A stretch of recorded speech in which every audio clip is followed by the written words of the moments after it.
हाँ, good afternoon to all. आज का मेरा टॉपिक है व्हीटस्टोन ब्रिज। एक्चुअल में इलेक्ट्रिक सर्किट्स में, करंट इलेक्ट्रिसिटी में जो एक खास तरह का इलेक्ट्रिक नेटवर्क होता है जिसमें कि 4 रेसिस्टर्स इस प्रकार से अरेंज होते हैं। ध्यान देना, this Wheatstone bridge is an electric network which consists of 4 resistors in such a manner as shown here in the figure। ठीक है, इस फिगर में देखो, एक रेसिस्टर, ये दूसरा, तीसरा, चौथा, ये 4 रेसिस्टर्स जो हैं एक क्वाड्रिलेटरल के आर्म्स की तरह इस तरह से अरेंज्ड हो कि ए एंड सी के बीच हम एक बैटरी जोड़ दें जिसकी ईएमएफ नोन हो, और B एंड D के बीच एक हाईली सेंसिटिव गैल्वेनोमीटर यदि हम कनेक्ट कर दें। ठीक है, गैल्वेनोमीटर क्या काम करता है? किसी सर्किट के किसी पर्टिकुलर ब्रांच में प्रेजेंस ऑफ करंट को डिटेक्ट करने का काम करता है। वो अगर एक पर्टिकुलर डायरेक्शन में करंट फ्लो हो रही है तो मान लो कि इसका पॉइंटर राइट को डिफ्लेक्ट हुआ, तो if the direction of current is reverse the pointer will deflect to the left, यानी कि डिफ्लेक्शन जो होगा वो भी अपोजिट डायरेक्शन में होने लगेगा। तो किसी सर्किट के किसी पर्टिकुलर ब्रांच में करंट की डायरेक्शन पता करने के लिए, करंट की प्रेजेंस डिटेक्ट करने के लिए गैल्वेनोमीटर का इस्तेमाल करते हैं। तो 4 रेसिस्टर्स का ऐसा कॉम्बिनेशन, इस तरह का कनेक्शन जिसमें किसी क्वाड्रिलेटरल के 4 आर्म्स की तरह ये रेसिस्टर्स P ओम, Q ओम, R ओम और S ओम के 4 रेसिस्टर्स कनेक्टेड हो, जिसमें B एंड D के बीच एक हाईली सेंसिटिव गैल्वेनोमीटर, A और C के बीच हम एक नॉन EMF वाली बैटरी कनेक्ट कर दें। तो ऐसे सर्किट को ही, ऐसे इलेक्ट्रिकल नेटवर्क को ही हम व्हीटस्टोन ब्रिज सर्किट कहते हैं, व्हीटस्टोन ब्रिज सर्किट कहते हैं। ठीक है, अब इसका हम करते क्या है? तो दरअसल इस 4 रेसिस्टर्स में से इन 3 रेसिस्टर्स की वैल्यू हमें मालूम रहती है। ठीक है, P, Q और R की वैल्यू हमें नोन रहती है, और ये जो चौथा रेसिस्टर S है इसकी वैल्यू हमें निकालनी होती है।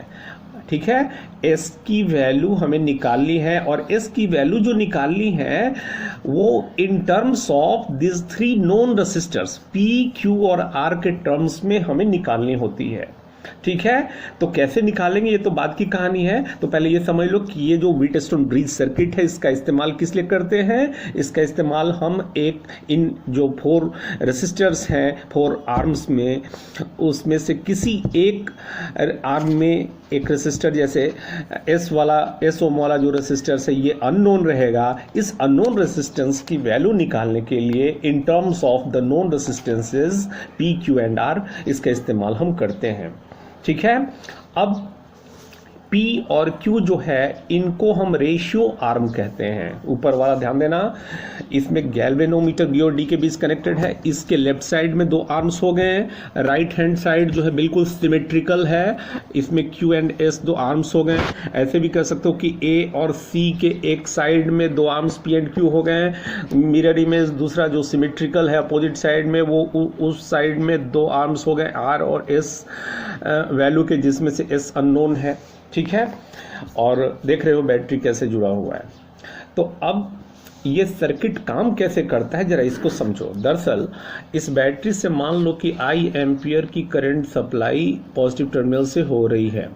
ये I करंट यहाँ से गया, पॉइंट A जो कि जंक्शन है, यहाँ से मान लो कि करंट डिस्ट्रीब्यूट हो गया, और डिस्ट्रीब्यूट होने के बाद I1 करंट जो है इस ब्रांच AB में जाता है, और मान लो कि I2 करंट जो है AD ब्रांच में गया इस रेसिस्टर से होकर के।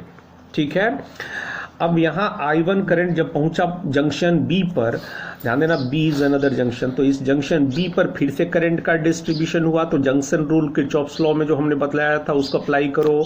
तो मान लो कि B से D की ओर, यानी कि थ्रू दिस गैल्वेनोमीटर मान लो IG करंट पास कर रहा है। IG stands for galvanometric current.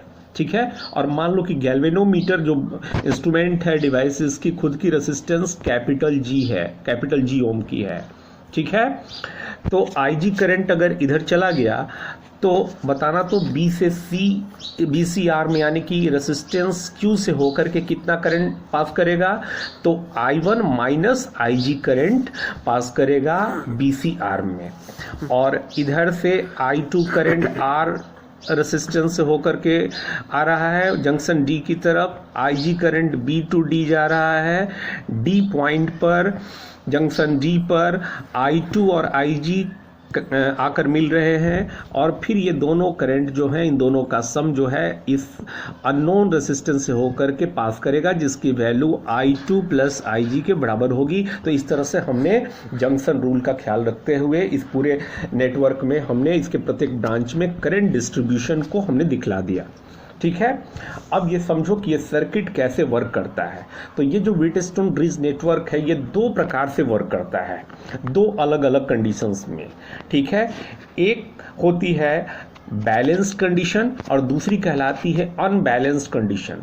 ये व्हीटस्टोन ब्रिज सर्किट जो है इसको बैलेंस्ड कंडीशन में तब कहते हैं हम, ये बैलेंस्ड तब कहलाता है जब पॉइंट B और D इन दोनों के पोटेंशियल सेम हो जाएं।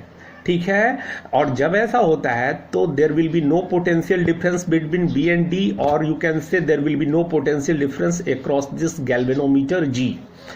जब इस गैल्वेनोमीटर के अक्रॉस कोई पोटेंशियल डिफरेंस नहीं होगा, एक खास तरह की व्यवस्था के तहत इन P, Q, R के एक खास तरह के वैल्यू के कारण जब B और D दोनों के पोटेंशियल सेम हो जाएंगे, तो वैसी स्थिति में गैल्वेनोमीटर से होकर के कोई करंट फ्लो नहीं करेगा, और तब ये जो व्हीटस्टोन ब्रिज सर्किट है ये बैलेंस्ड कंडीशन में कहलाता है। ठीक है, ध्यान देना, P और Q की वैल्यू तो हम फिक्स रखते हैं, R की वैल्यू जो है यहाँ पर एक रेसिस्टेंस बॉक्स लेते हैं जहाँ हम रेसिस्टेंस की वैल्यू को एडजस्ट कर सकते हैं, अपनी इच्छानुसार R की वैल्यू को हम चेंज कर सकते हैं। तो अगर हम R की वैल्यू को ऐसा एडजस्ट करें कि इस गैल्वेनोमीटर से होकर के कोई करंट ना फ्लो हो, P और Q को बिना छेड़े हुए R की वैल्यू को इस तरह से एडजस्ट करें कि पॉइंट B और D दोनों के पोटेंशियल सेम हो जाए, BD पोटेंशियल डिफरेंस जो है वो 0 हो जाए, गैल्वेनोमीटर नो डिफ्लेक्शन वाली पोजीशन में हो, तो वैसी स्थिति में ब्रिज को हम, इस नेटवर्क को हम बैलेंस कंडीशन में कहते हैं। और यदि ऐसा नहीं होता है, यानी कि इस गैल्वेनोमीटर के द्वारा डिफ्लेक्शन शो किया जा रहा है, या करंट B से D की ओर फ्लो हो या D से B की ओर फ्लो हो, यदि ऐसा होता है, जाहिर सी बात है उस स्थिति में B और D के बीच कुछ पोटेंशियल डिफरेंस होगा, दोनों पॉइंट्स के पोटेंशियल सेम नहीं होंगे, तो उस स्थिति में यही नेटवर्क जो है अनबैलेंस्ड कंडीशन में कहलाता है। और यदि गैल्वेनोमीटर नो डिफ्लेक्शन वाली पोजीशन में हो जाए, मैंने अभी बताया कैसे कब होगा, तो यही ब्रिज जो है, यही नेटवर्क जो है बैलेंस कंडीशन में कहलाता है। अच्छा, अब एक और बात समझ लो, जब ये नेटवर्क व्हीटस्टोन ब्रिज सर्किट जो है बैलेंस होता है, जब गैल्वेनोमीटर नो डिफ्लेक्शन वाली पोजीशन में होता है एक पर्टिकुलर R वैल्यू के लिए, ठीक है, तो उस स्थिति में इन चारों रेसिस्टर्स के बीच एक खास तरह का रिलेशन पाया जाता है। ठीक है, ध्यान देना, P, Q, R और S इन चारों रेसिस्टेंस की वैल्यू यदि इस प्रकार से हो कि P upon Q is equal to R upon S, जरा या इसको समझ लेना ठीक से, ये A और C के को ज्वाइन करने वाला लाइन जो है, इसके एक साइड में ये जो दोनों आर्म्स हैं ऊपर के, इन दोनों आर्म्स में जो रेसिस्टेंस का रेशियो होगा वो इसके लोअर पोर्शन में जो रेसिस्टेंस है दोनों आर्म्स में R और S, इन दोनों रेसिस्टेंस के रेशियो के यदि इक्वल हो जाए, मेरा मतलब P upon Q if it becomes equal to R upon S, then only balance condition is obtained. यानी कि जब बैलेंस कंडीशन ऑब्टेन होगी तो P by Q R by S के इक्वल होगा, जिसको अभी हम लोग साबित भी करेंगे, प्रूफ भी करेंगे, बहुत इंपॉर्टेंट क्वेश्चन है।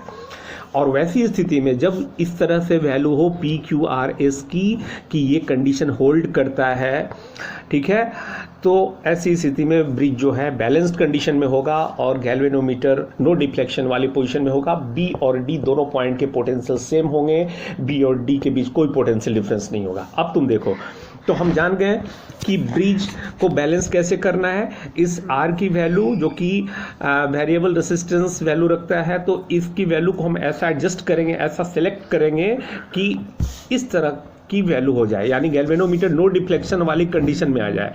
और जब ऐसा होगा ब्रिज नेटवर्क जो है हमारा बैलेंस कंडीशन कहलाएगा, और तब हम P/Q जो है R/S के इक्वल होता है, जिसको हम साबित कर सकते हैं, अभी साबित भी करेंगे। तो ये बताओ, जब ये रेशियो, ये आर्म्स का रेशियो जो होगा, इनके रेसिस्टेंस वैल्यूज का रेशियो इस कंडीशन को फुलफिल करेगा, तो ये इस इक्वेशन से हम S की वैल्यू लिख सकते हैं, जिसकी वैल्यू हमें निकालनी है। S एक का नो रेसिस्टेंस है, मत भूलो, इसी को निकालने के लिए सर्किट इस्तेमाल किया जा रहा है। तो S की वैल्यू क्या होगी? S is equal to Q यहाँ आ जाएगा और P नीचे आ जाएगा, तो S is equal to Q/P into R हो जाएगा। हमें R मालूम है, Q मालूम, P मालूम, तो S की वैल्यू इस फॉर्मूला की मदद से हम निकाल सकते हैं। ठीक है, अब हम डिराइव करने जा रहे हैं उस बैलेंस कंडीशन को। अभी ये जो हमने कंडीशन बताया कि P/Q जब R/S के बराबर हो तो नेटवर्क जो है बैलेंस कंडीशन में होता है, इसको ऑब्टेन करने जा रहे हैं, इसको प्रूव करने जा रहे हैं। Kirchhoff's loop rule, junction rule apply करके इसको हम साबित करेंगे। तो ध्यान देना, यदि हम किरचॉफ्स लूप रूल अप्लाई कर दें, किस लूप में? ABDA, इस लूप में यदि हम किरचॉफ लॉ अप्लाई कर दें, ध्यान देना क्लॉकवाइज सेंस में पढ़ रहे हैं, A से B, B से D, D से A, क्लॉकवाइज सेंस में, तो यहाँ लूप रूल अप्लाई करने पर देखो क्या होगा। इक्वेशन कैसे लिखेंगे? तो देखो यहाँ पर हम A से B जब बढ़ रहे हैं तो P जो रेसिस्टेंस है, इसमें I1 करंट फ्लो हो रहा है, तो I1 इंटू P लिखेंगे, क्योंकि करंट की दिशा में हम आगे जा रहे हैं। तो यहाँ देखो I1 इंटू P हो गया, प्लस मान लो कि ये जो है अभी गैल्वेनोमीटर से करंट IG फ्लो हो रहा है, जिसको हम बाद में जीरो करेंगे बैलेंस कंडीशन के लिए। ठीक है, अभी मान लो IG करंट इसमें फ्लो हो रहा है, तो IG इंटू G हो जाएगा। गैल्वेनोमीटर का रेसिस्टेंस कैपिटल G है, तो ध्यान देना A से B की ओर हम गए, फिर B से D की ओर आ रहे हैं, तो हम करंट की दिशा में आगे बढ़ रहे हैं। तो यहाँ I/R प्रोडक्ट जो लेंगे हम IG इंटू G लेंगे, तो I1P प्लस IG हो गया। अब हमें D से A की ओर जाना है, R रेसिस्टेंस होकर के I2 current A to B flow हो रहा है, हम B टू A जा रहे हैं इस लूप को क्लोज करने के लिए। तो हम करंट के अपोजिट डायरेक्शन में मूव कर रहे हैं, तो यहाँ जो IR प्रोडक्ट, मेरा मतलब I2 इंटू R लेंगे, वो नेगेटिव लिया जाएगा IR प्रोडक्ट का समेशन लिखते वक्त। तो यहाँ पर इस सर्किट में, इस इक्वेशन में क्या हो जाएगा? माइनस I2R हो जाएगा। तो इक्वेशन क्या बन गया? अच्छा, चूंकि इस नेटवर्क में कहीं कोई EMF सोर्स है ही नहीं, तो जब कोई EMF सोर्स, कोई बैटरी सेल कनेक्टेड नहीं है, तो हम उसके लिए जीरो लिखेंगे। तो सम ऑफ ऑल EMF क्या हो गया इस लूप में? जीरो हो गया। तो इक्वेशन क्या बनेगा? I1P plus IgG minus I2R is equal to zero. ये हमारा इक्वेशन नंबर 1 हो गया। अच्छा, यहाँ कैपिटल G क्या है? Capital G is the resistance of the galvanometer. ठीक है, उस डिवाइस का खुद का ओन रेसिस्टेंस कैपिटल G हुआ। अच्छा, अब हम फिर से इसी लूप रूल को अप्लाई करते हैं दूसरे लूप में, BCDB में। BCDB इस लूप में हम अप्लाई करते हैं इस सेकेंड लॉ को। तो B से C की ओर बढ़े, तो इस आर्म Q से होकर, Q रेसिस्टेंस से I1 minus IG current flow हो रहा है, और करंट की डायरेक्शन में ही हम जा रहे हैं B से C की ओर जाते हुए। तो ये क्या लिखेंगे equation? I1 minus IG into Q। ठीक है, फिर हम C से D की ओर आएंगे, तो करंट देखो, करंट के अपोजिट आ रहे हैं, और इस ब्रांच जिस अननोन रेसिस्टेंस से होकर के I2 plus IG current flow हो रहा है, तो करंट के अपोजिट आएंगे। IR प्रोडक्ट जो है यहाँ पर नेगेटिव होगा, यहाँ R का मतलब S है, तो यहाँ minus I2 plus IG into S हमें लिखना होगा। और माइनस, ध्यान देना, अब हमें D से B की ओर जाना है। इस सेक्शन में भी, इस ब्रांच में भी करंट का फ्लो B टू D हो रहा है, हम D टू B जा रहे हैं लूप को क्लोज करने के लिए। तो करंट के अपोजिट डायरेक्शन में जा रहे हैं, तो ये माइनस लेंगे हम, माइनस IG इंटू G लेंगे। ध्यान देना, इस ब्रांच में IG करंट फ्लो हो रहा है, हम करंट के अपोजिट डायरेक्शन में बढ़ रहे हैं लूप क्लोज करने के लिए, और इस गैल्वेनोमीटर के रेसिस्टेंस कैपिटल G, तो यहाँ I और R का प्रोडक्ट जो है IG इंटू G हो जाएगा। तो IG इंटू G, और ये equation this will be equal to zero. क्यों जीरो भाई? तो देखो, इस लूप में भी कोई सेल या कोई EMF सोर्स कनेक्टेड नहीं है, तो सम ऑफ ऑल EMF जो है वो जीरो होगा। तो ये हमारा दूसरा इक्वेशन। तो ये दो इक्वेशन हमारे रेडी हो गए, और यही हमें हेल्प करेंगे बैलेंस कंडीशन ऑब्टेन करने में। तो इन दोनों इक्वेशंस में अब बैलेंस कंडीशन जब होगा, यहाँ तो हम अभी लिए हैं कि अभी इसमें बी टू डी जो है कुछ करंट आई जी फ्लो हो रहा है। जब कंडीशन बैलेंस्ड होती है तो आई जी की वैल्यू जीरो हो जाएगी, और ये जब जीरो होगी तो बी और डी दोनों के पोटेंशियल सेम हो जाएंगे। तो आई जी अंडर बैलेंस कंडीशन क्या होगा, इसकी वैल्यू जीरो हो जाएगी। तो ये जहाँ जहाँ ये जो इक्वेशन नंबर 1 और 2 हम लिखे हुए हैं, इसमें आई जी की वैल्यू हम सिर्फ जीरो पुट कर दें तो उसके बाद देखो क्या इक्वेशन बनता है। इसमें आई जी जी वाला टर्म ओमिट हो जाएगा, इसमें बचेगा I1P minus I2R is equal to zero. तो हम इन बैलेंस कंडीशन चूंकि I G is equal to zero, तो from equation first and second, first equation का रूप क्या हो गया, I1P minus I2R is equal to zero. क्यों भाई, अभी बताया मैं, आई जी की वैल्यू जीरो हो गया बैलेंस कंडीशन में, तो ये टर्म जीरो, तो I1P minus I2R is equal to zero हो गया। तो ये इक्वेशन बन गया। यहाँ से हम लिखेंगे सो I1P is equal to I2R, तो I1P is equal to I2R हो गया। मान लो कि इक्वेशन नंबर 3 है हमारा। अच्छा, अब इस सेकंड इक्वेशन में हम IG की वैल्यू जीरो पुट कर दें। IG अगर यहाँ जीरो पुट कर दिया जाए सेकंड इक्वेशन में अंडर बैलेंस कंडीशन, तो ये थर्ड टर्म तो इस सेकंड इक्वेशन का वैसे ही खत्म हो गया। फर्स्ट टर्म में सिर्फ I1Q रह जाएगा, IG जीरो होकर के I1Q माइनस यहाँ भी IG खत्म, तो ये I2S is equal to zero हो जाएगा, ये टर्म्स भी ओमिट हो गया। तो ये इक्वेशन हमारा बन गया सेकेंड इक्वेशन जो है हमारा इस रूप का हो जाएगा, I1Q minus I2S is equal to zero, और यहाँ से हमें I1Q is equal to I2S मिल गया। अब ये थर्ड और फोर्थ दो इक्वेशन जो हमारे रेडी हुए, काम करो, थर्ड इक्वेशन को 4 से डिवाइड कर देते हैं, तो क्या मिलेगा, अगर थर्ड को 4 से डिवाइड कर दो तो I1 कट गए हैं, I2 कट गए, P by Q is equal to R by S आ गया कि नहीं, तो P upon Q is equal to R upon S आ गया। ठीक है, तो ये हमें बैलेंस कंडीशन मिल गया। ठीक है, तो इस तरह से हमने बैलेंस कंडीशन ऑब्टेन करना सीख लिया, और ये बहुत इंपॉर्टेंट क्वेश्चन है जो पूछा जाता है। अब रही बात कि जब बैलेंस कंडीशन ऑब्टेन हो गया तो पूरे सर्किट की रेजिस्टेंस कितनी हो गई, इस पर बेस्ट क्वेश्चंस आ सकते हैं। तो जब बैलेंस कंडीशन ऑब्टेन हो गया तो B से D के बीच तो कोई करंट ही फ्लो नहीं हो रहा है, तो ये जो गैल्वेनोमीटर है ये इसमें इसकी रेजिस्टेंस से होकर के कोई करंट फ्लो ही नहीं हो रहा है, तो इसका रहना नहीं रहना क्या हो गया, बराबर है। तो इसको आप इग्नोर कर दो, इसको इग्नोर कर दो, मान लो कि बी डी के बीच कुछ है ही नहीं, बी और डी के बीच कुछ है ही नहीं, तो ऐसी स्थिति में ये वाला रेजिस्टेंस P ओम का और ये Q ओम का, ये दोनों सीरीज में हो गए हैं बिटवीन A एंड C।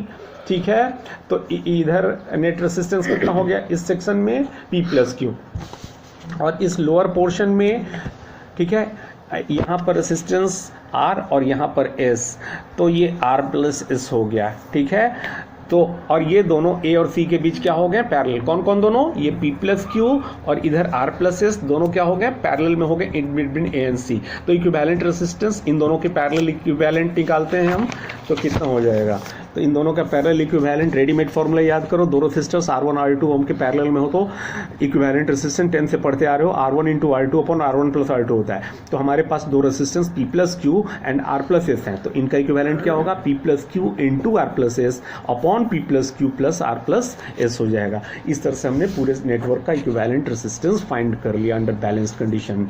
ठीक है, ध्यान देना, अंडर बैलेंस्ड कंडीशन, ये कंडीशन हो गया बैलेंसिंग बैलेंस नेटवर्क के लिए, बैलेंस व्हीटस्टोन ब्रिज के लिए, एंड अंडर बैलेंसिंग कंडीशन पूरे नेटवर्क का जो रेजिस्टेंस होगा उसके लिए फॉर्मूला गया। अब एक दो बातें हम समझ लेते हैं कि बैलेंस कंडीशन जब ऑब्टेन होता है तो क्या क्या होता है। पहली बात कि potential difference between B and D zero हो जाएगा, मतलब मेरा मतलब एक क्रॉस द गैल्वेनोमीटर जीरो हो जाएगा, जो कि आपने समझ लिया है। दूसरी सबसे इंपॉर्टेंट बात ये समझ लो, बैलेंस्ड कंडीशन ऑब्टेन होने के बाद on interchanging the positions of galvanometer and the battery there is no effect on the balance of the bridge। कहने का मतलब ये कि एक बार बैलेंस कंडीशन आपने ऑब्टेन कर लिया तो गैल्वेनोमीटर की जगह हम बैटरी जोड़ सकते हैं, यानी कि इस बैटरी को जिसको हमने A और C के बीच जोड़ रखा है, इसको यदि हम B और D के बीच हम कनेक्ट कर दें, ठीक है, यहाँ पर बैटरी को कनेक्ट करते हैं गैल्वेनोमीटर की जगह, और ये जो गैल्वेनोमीटर B और D के बीच कनेक्टेड है इसको हम A और C के बीच कनेक्ट कर दें, तो इससे बैलेंस कंडीशन पर, व्हीटस्टोन ब्रिज की बैलेंसिंग पर कोई प्रभाव नहीं पड़ता है। इस पर बेस्ट कुछ क्वेश्चन किसी तरह से पूछे तो इसको क्लियर रखिएगा। लेकिन क्या कहा जा रहा है इसमें, अंडर बैलेंस कंडीशन यदि हम गैल्वेनोमीटर की जगह बैटरी और बैटरी की जगह गैल्वेनोमीटर जोड़ दें तो इससे व्हीटस्टोन ब्रिज की बैलेंसिंग पर कोई प्रभाव नहीं पड़ेगा, ना ही वो कंडीशन में कोई चेंजेस आने जा रहा है। अच्छा, अब ये व्हीटस्टोन ब्रिज नेटवर्क जो है इसी पर बेस्ड हमारा एक डिवाइस है, बहुत इंपॉर्टेंट डिवाइस, जिसको मीटर ब्रिज कहा जाता है, इसको स्लाइड वायर ब्रिज भी कहा जाता है, ठीक है, जिसके बारे में हम लोग नेक्स्ट टॉपिक पे हम लोग पढ़ेंगे। तो मीटर ब्रिज जो है हमारे फिजिक्स लेबोरेटरी में इस्तेमाल होने वाला एक ऐसा डिवाइस है which works on the principle of Wheatstone bridge. ज़्यादा अच्छा होगा ये कहना कि under balance condition of Wheatstone bridge ये मीटर ब्रिज जो है काम करता है, और इसकी मदद से हम क्या करते हैं, लेबोरेटरी में एक अननोन रेसिस्टर की रेसिस्टेंस वैल्यू को हम कैलकुलेट कर पाते हैं। पूरी डिटेल हम लोग जब मीटर ब्रिज जानेंगे तो जानेंगे। तो ये मीटर ब्रिज के रूप में ये जो व्हीटस्टोन नेटवर्क है, इसके बैलेंस कंडीशन का इस्तेमाल करते हुए एक अननोन रेसिस्टर की रेसिस्टेंस निकालना जो है, ये इस पर बेस्ड 2 प्रैक्टिकल्स आपको करने हैं 12th में, जिसको हम लोग लैब में जब स्कूल खुलेगा तो करेंगे। तो ये ध्यान रखना, ये इसका प्रैक्टिकल एप्लीकेशन होगा। इस पर बेस्ड कुछ न्यूमेरिकल्स हम लोग नेक्स्ट लेक्चर में करेंगे। अभी के लिए इतना ही, थैंक यू।